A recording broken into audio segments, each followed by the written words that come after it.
On the day of retribution, I am going to enter the hottest sorority house of UCSB. And I will slaughter every single spoiled, stuck-up, blonde slut I see inside there. All those girls that I've desired so much, they would have all rejected me and looked down upon me as an inferior man if I ever made a sexual advance towards them, while they throw themselves at these obnoxious brutes. Ladies and gentlemen, we're going to talk about the kissless virgin today, and it's not a day for laughs or jokes. It's a day for blame, because there's enough blame to go around. Welcome to the Savage Nation. I'm going to give you my opinion shortly, but I'm going to ask you to call in who you blame. Do you blame the parents, the therapists, Hollywood's exploitation of women, the pornography industry, social media, reality shows, blondes, radical feminism? Who do you blame? 855-407-282 is the phone number. It's the Savage Nation. It's the mass killings. Who do you blame? Topic number 2 is the disclosure of the CIA chief's identity by a mole inside the Obama administration. Was it really accidental? I don't think so. You hear what I say? It's just like the TV show Homeland. There are at least one, if not more, operatives inside the Obama administration working for the other side. Remember, they gave away our most advanced drone to Iran? Shall I list the 5 other things that have been done under this president of ours without a single investigation having taken place? Was the outing of the CIA chief accidental? I don't think so. But I know you're going to want to talk mainly about the kissless virgin. And again, I invite you to call at 855-407-282. Let me begin with this observation. When he put out his manifesto of who he was going to kill, and it was received by the 2 therapists that he was seeing on a regular basis, I'll repeat that, this spoiled, rotten, Hollywood psycho was seeing 2 therapists, apparently, on a regular basis. This spoiled, rotten Hollywood weirdo, whose father, you know about the Hunger Games. It's a show about genocide, by the way. The father had a hobby. The hobby was photographing naked behinds of women. He would go around the world, apparently, according to what we've read, and he would find willing women to expose their derrieres to his camera, whether it be in hotel rooms, alleyways, restrooms. I guess he paid them. I don't know, unless all the women want to be stars behind their derrieres. And then he would post his pictures and sell them. That's the father. The father now of this psycho did that. So who do you blame? That's point number 1. And before you start with the guns, by the way, I should add the list of who do you blame. The NRA. Let's add that for the psychos out there. Who do you blame? The NRA, parents, therapists, Hollywood, social media, reality shows, blondes, radical feminists. I mean, there's a lot of blame to go around, and everyone listening to this show, the Savage Nation, has their own opinion and wants to vent. And they've been waiting for me to come on the air to give you some of my views, which will be a little unique, a little different than what you may have thought or heard, which I'm going to do momentarily, but I've got to get up to it slowly. There are a couple of facts that I have to put out there. Before he went on the spree of running people over and killing girls and a young man, he shot 3 Asian men, 3 young, intelligent students who were his roommates. He killed them, rather. He killed them with a machete and a hammer. Now, I'm not saying that to say that they didn't use a gun and say, now let's let the guns off the hook, because I firmly believe that a mentally ill person has no right to buy a gun. And I mean that. The problem is who is mentally ill and who defines it. Is it anyone on antidepressant drugs? That would eliminate about 60% of our police and military. In other words, if you were to say that if you're on an antidepressant drug, you can't own a gun, that's eliminating 60% of the police and military in this country who have been drugged by our medical establishment. So we can't use that as an arbitration. I mean, you can't say if you're on medication, you can't have a gun, as I say, because that eliminates too many people. But remember what happened. He sent out a manifesto to the world, and the therapists allegedly immediately contacted the parents of the psycho and said, have you seen this? That was mistake number 1. Now, the question is, why didn't the so-called psychologists call the police? It was clear he was going to kill. Why did they go to the parents instead of the police? The police were closer than the parents who lived far away. They say the parents who were divorced got together and raced down there. Oh, yeah, okay, fine. A little bit too late, obviously, but let's not so quickly blame the parents. I blame the therapist right off the bat because they had an obligation to call the police and say, we have a manifesto from a very sick young man. He's going to kill. Get there and arrest him. But they didn't do that. So you have to ask yourself, why didn't they call the police? And my answer is simple. And I don't know if we'll ever get the truth of this, but I would conduct a homicide investigation, and I would include the therapists and the parents and all emails. And in that homicide investigation, I would want to see if there's ever been a communication from either of the psycho's parents which says, under no circumstance are you to call the police for any reason without calling us first. Because that's my guess. They sheltered and protected this spoiled, rotten Holly weirdo from the time he was a child. By the way, he was not working. He was not going to school. He was not a student at UCSB, which is an otherwise fine school. I'm a graduate of UC Berkeley. Believe me, it's a great system to this day if you major in the right fields in the sciences, not in humanities, let us say, or in something like, well, let's not go down that list. We know there's a lot of fluff courses that mean nothing whatsoever. But the point is, he was not a student, and he was not working. He had no job. He never worked a day in his life. Where did he get the money to buy those 3 weapons? They're very expensive guns. Well, we found out through investigation there's an answer to that question. The spoiled Holly weirdo got the money to buy guns from his grandparents, his grandmothers, who were coddling this useless trash. This useless trash was being coddled by the grandmothers. From the day of his birth, he was told he was great, he was wonderful, he was superior. He was better than everybody, and he was entitled to everything.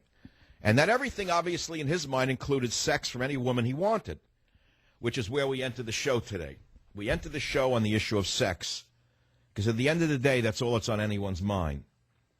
There's an awful lot to talk about here, but let me say something that I'm not saying for shock value, but I truly believe, and you have to take it for what it is. I'm an older man, and I've been around a while, and I've been around men my whole life. I understand how men think. And I did go to high school, and I did go to college, and I did go to graduate school, and I did hang around with guys who were always looking for women, who never stopped looking for women, and I know how men think.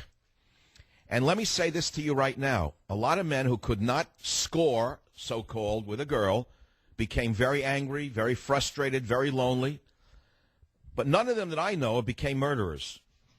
What you do when you want to attract the opposite sex biologically is you appeal to them.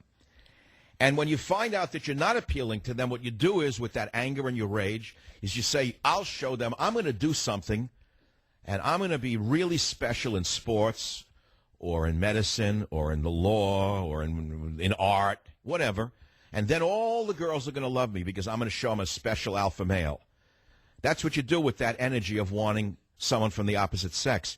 It's very much like animals presenting themselves with colorful feathers or with shows of force in the world of nature. That's what healthy animals do, is they appeal to the female of the species through their abilities, not by killing the female of the species. Of course, he was a psychotic. We understand that. We've touched on that. No one is saying he wasn't a psychotic. The kid was a psychotic for a very long time and should have been in a mental hospital.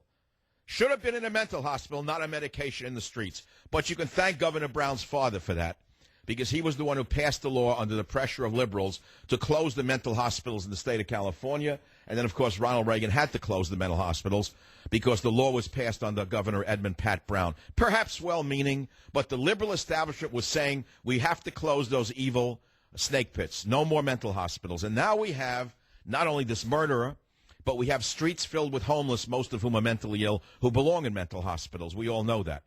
By any stretch of the imagination, they're not mentally sane, the homeless. Most of them are crazy, and they're capable of violence. I won't go into the homeless right now, but I want to go back to the main thread of what I'm saying to you. This boy belonged in a mental hospital from an early age. He was a sick boy. And it's sad to think about it, but I really would rather reserve my compassion for the girls he killed and the 3 Asian men he killed and the bicyclists he crashed into and threw through his windshield and the others who were injured by this piece of garbage. But again, I want to go back to my main point. Many young men between the ages of 16 and 25 are sexually starved and sexually crazy. Some of them are good-looking, strong, virile. They don't know why girls don't like them. I can't explain that. They don't understand why some of the ugly guys or the so-called, notice what he said? They pick obnoxious brutes. Did you notice that? Did you notice what the psycho said? They pick obnoxious brutes. That's what he said. But then he says, Neil, a little later on in clip number 2, I take great pleasure in slaughtering all of you. You will finally see that I am in truth the superior one, the true alpha male. Neil, can we play that little piece? Can we get up to that easily or not? Because, it's something to listen to. I know it's hard to listen to, but I want you to listen to it during the show today. I want you to hear. When I watched the video, the 7-minute video of the psychopathic Holly weirdo, I couldn't stop watching it for 3 reasons. One, because I've never actually seen the face of a real psychotic. I've seen movies about psychos, but they don't match the face of a real psychotic. I've seen actors playing psychotics and trying to act crazy, but nothing is as crazy as a real crazy person, and nothing is as eerie and as frightening and as chilling as this little crazy boy's laugh as he says he's going to kill. Let's just play what we have, Neil, around that piece, even the beginning again on the day of retribution. I'll take great pleasure in slaughtering all of you. You will finally see that I am, in truth, the superior one, the true alpha male. You hear that laugh? Wait, listen to that. I mean, it's eerie. I mean, Hollywood could not produce a psychotic as real as Elliot Rodgers. But Hollywood didn't produce Elliot Rodgers, did they? He is flesh and blood, born of woman, the product of a father and a mother, and at the end of the day, he's responsible for his own acts. We all know that. But there's always something that puts somebody in the position of being responsible for their own acts, isn't there? Yes, we all have to take responsibility. That's why there are prisons. That's why there's the death penalty. We understand that. You don't execute the therapist or the parent. You execute the killer or the rapist or the murderer. That's what you do with execution. So they send a message out to others, don't do it or you're going to be executed. But he's dead. Thank God the cops got into a shootout with him. Can you imagine if we had police without guns? Can you imagine if the police had been disarmed the way the ACLU and the anti-NRA types would like in this country? Police without weapons, and they had to track this, run after this lunatic with walkie-talkies and mace. Again, I'll be back in a minute to ask you about this mass murderer, this Holly weirdo. Who do you blame? It's the Savage Nation. Be here or be nowhere. Hi, Elliot Rodger here. Well, this is my last video. It all has to come to this. Tomorrow is the day of retribution. The day in which I will have my revenge against humanity. Against all of you. For the last 8 years of my life, ever since I've hit puberty, I've been forced to endure an existence of loneliness, rejection, and unfulfilled desires. Poor boy. All because girls have never been attracted to me. No wonder. Girls gave their affection and sex and love to other men, but never to me. Smart. I'm 22 years old, and I'm still a virgin. I've never... Okay, that is the sound of a psychotic named Elliot Rodgers who went on a murder spree over the weekend. And there's so much to talk about. Again, we're going to get to your calls, but it's going to take me a while because I've asked you who do you blame, and believe me, there's plenty of blame to go around. I personally say the blame legally belongs to the therapists. If, God forbid, anyone listening to this show lost somebody in this rampage or was injured by this psychotic, I'll tell you right now, a good lawyer could sue the therapists for not having called the police, and there's only one thing you can do. And the reason I'm doing this is I want the therapeutic establishment to understand that they have a responsibility, and they're not fulfilling that responsibility. The only reason they wouldn't have called the police after receiving this YouTube tape, instead they called the parents, is because they were on an order for the parents. In my estimation, just guessing now, don't ever call the police without calling us first, because we want to protect our precious little son. Our precious little boy who has the new BMW, who's never worked a day in his life, who gets money from grandma, etc. So as I say, young men have sexual frustrations. That's what adolescence is.